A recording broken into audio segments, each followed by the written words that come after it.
Poetry दिल से मैं आज आप सबके बीच में प्रस्तुत हूँ जौहर की दूसरी चिंगारी लेकर। किस तरह अलाउद्दीन खिलजी ने आक्रमण किया चित्तौड़ पे और रानी पद्मिनी को किस तरह हासिल करने की कोशिश की, हम इस चिंगारी में सुनेंगे। मारुत ने मुँह से फूंक दिया बुझ गए दीप नभ तारों के, कुसुमित कलियों के हंसने को मन ललचे मधुप कुमारों के। फैली न अभी थी प्रात ज्योति, आंखें न खुली थी मानव की, तब तक अनकिनी आ धमकी उस रूप लालची दानव की। श्याम नारायण पांडे जी ने कितनी खूबसूरती से बताया है कि सुबह अभी निकली भी नहीं थी, भोर अभी हुई भी नहीं थी और तब तक युद्ध ने अपना अंदेशा देना शुरू कर दिया था। छड़खनी जा रही थी अवनी घोड़े की टप टप टापों से, छड़ दबी जा रही थी अवनी रणमत्त मतंग कलापों से। भीषण तोपों के आरव से पर्दे फटते थे कानों के, सुन मारू मारू बाजों के रव तनते थे वक्ष जवानों के।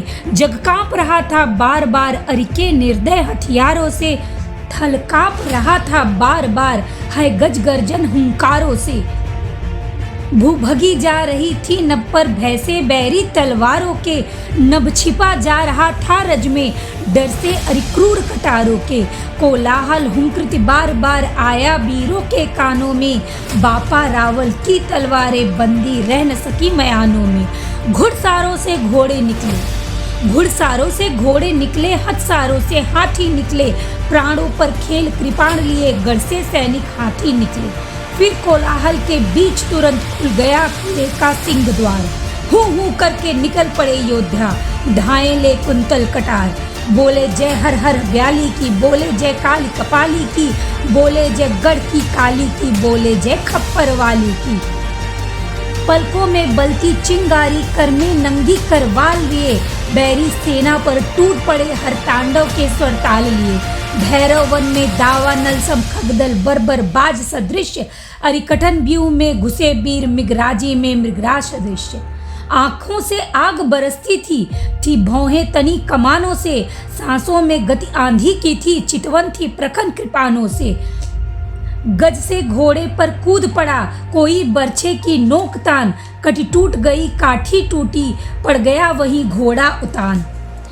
छड़ हाथी से हाथी कारण, छड़ घोड़ों से घोड़ों कारण, हथियारी हाथ से छूट गिरे छड़ कोड़ों से कोड़ों कारण।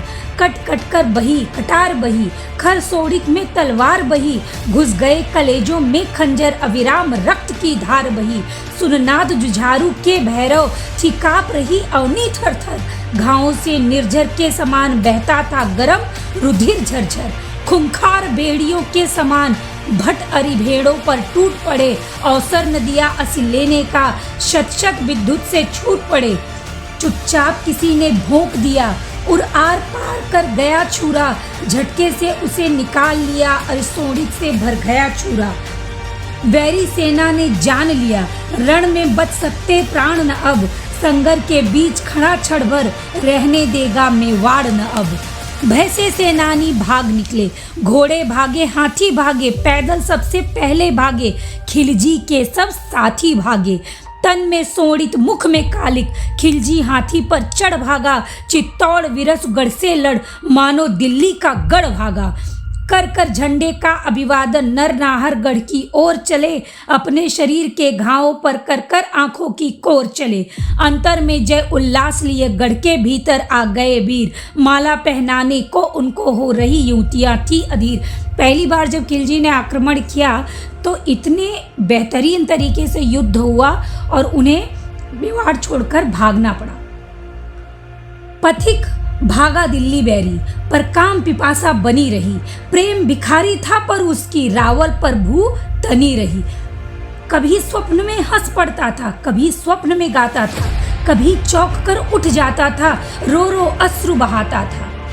क्या हुआ जब खिलजी युद्ध में हार कर भाग आया तो भागने के बाद भी वापस आने के बाद भी उसकी रानी पद्मिनी से मोह माया नहीं छूटी।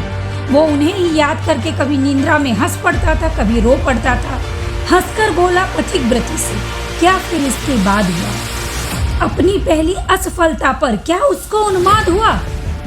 वो जो सन्यासी से कथा सुन रहा था पथिक, उसने पूछा, पथिक ने क्या पूछा था ये जानने के लिए आपको पहली चिंगारी सुननी होगी जो इस चैनल पे पहले से अपलोडेड है। हंसकर बोला पथिक व्रती से, क्या फिर इसके बाद हुआ? अपनी पहली असफलता पर क्या उसको उन्माद हुआ? यदि सचमुच उन्माद हुआ तो कहो, कथा संक्षेप न हो, नग्न चित्र हो, तथ्य सरल हो, साधु भाव का लेप न हो। हंसा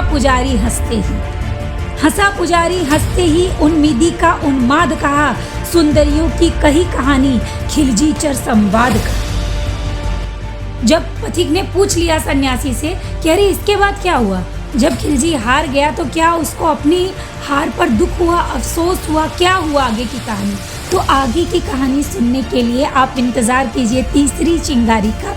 और अगर आपको पहली और दूसरी चिंगारी पसंद आई हो तो लाइक का बटन प्रेस करना ना भूलें। और अगर आप इस चैनल पे नए हैं तो प्लीज़ मेरे चैनल को सब्सक्राइब कीजिए।